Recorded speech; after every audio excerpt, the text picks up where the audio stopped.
थारपारकर नस्ल की एक अद्वितीय गाय आपके सामने है। और इस गाय की विशेषताएं हैं कि ये इतनी कॉम्पैक्ट साइज़ में होने के बावजूद और सेकंड लैक्टेशन में भी एंटर करेगी, तो इतनी छोटी साइज़ में होने के बावजूद इस गाय ने इस तरह का आर्डर बनाया है। और फर्स्ट लैक्टेशन में जो इसने मिल्क प्रोडक्शन रिकॉर्ड करवाया, 15 किलो दूध पहले ब्यात में 24 घंटों का इसने रिकॉर्ड करवाया। और वो जो दूध था वो गर्मी के सीज़न का ही था, क्योंकि ये एग्जैक्टली 1 साल बाद में ही बच्चे को जन्म देने जा रही है। तो वो जो मिल्क प्रोडक्शन था वो इसी सीज़न का था। और इतनी गर्मी में जहाँ ये धूप में खड़ी है, इसके लिए वहाँ प्रबंध भी है शेड का, छाया का। लेकिन ये थारपारकर नस्ल की एक ख़ास विशेषता है कि ये धूप में ही बैठेगी, कितनी भी गर्मी हो। इंसानों को एसी की, कूलर की ज़रूरत पड़ती है, थारपारकर गाय चाह के अपनी इच्छा से धूप ही में बैठेगी। ये इस नस्ल की खास विशेषता है। तो ऐसे मौसम में इस गाय ने पहले ब्यात में 15 किलोग्राम दूध 24 घंटों में रिकॉर्ड करवाया, इतनी छोटी और कॉम्पैक्ट स्ट्रक्चर होने के बावजूद।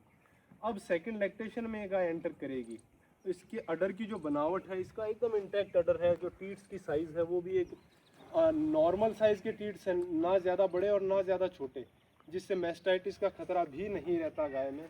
तो ये बहुत कमाल की बात है। और इस गाय में जो फीचर्स हैं, जो थारपारकर नस्ल में फीचर्स ज़रूरी होते हैं, वो सभी फीचर्स भी इस गाय में नज़र आते हैं। इस गाय के जो माथे का उभार है, आगे छोटे मुठ या सींग, सफ़ेद जो इसका रंग है, ये रंग और स्किन टाइप भी जो होती है वो थारपारकर नस्ल में और सफ़ेद गायों से अलग होती है। वो भी स्किन का टेक्सचर इसमें दिखाई देता है।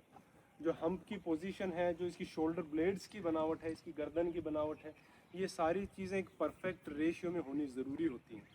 तो एक परफेक्ट रेशियो ये गाय प्रेजेंट कर रही है, एग्जिबिट कर रही है। इससे ज़्यादा बेहतरीन स्ट्रक्चर और रेशियो मिलना बहुत मुश्किल है।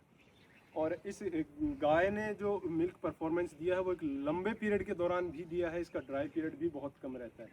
और अभी वक्त के साथ साथ ये अडर को और भारी और बड़ा कसा हुआ बनाएगी, जैसे जैसे लैक्टेशन पीरियड शुरू करने के नज़दीक पहुंचेगी। अभी लैक्टेशन में एंटर करेगी, तो इस तरह की जो जेनेटिक्स है, इस तरह का जीन पूल है, ये आगे बढ़ाना ज़रूरी है। ये जो गाय थी ये डायरेक्टली LRS चांदन ब्लड लाइन से बिलोंग करती है। इसके कान में टैग भी है LRS चांदन फार्म का, 3778 नंबर है। तो इसकी जो डैम का नंबर था वो 818 वहाँ की गाय थी। ये चीज़ जानना इसलिए ज़रूरी है पुरानी पीढ़ियों का रिकॉर्ड, कि उन्होंने कितना दूध दिया, ये किस सायर की है और इसने कैसा परफॉर्म किया, इसका फिनोटाइप किस तरह का आया है। और एक पीढ़ी के लिए नहीं, ये एक्सरसाइज 4 पीढ़ियों के लिए करनी बहुत ज़रूरी है। जितना रिकॉर्ड उपलब्ध हो सके, जितना इसकी मौसियों का, इसकी बहनों का जितना रिकॉर्ड उपलब्ध हो सके, उसे अच्छे से जांचना, परखना, रिसर्च करना ज़रूरी है।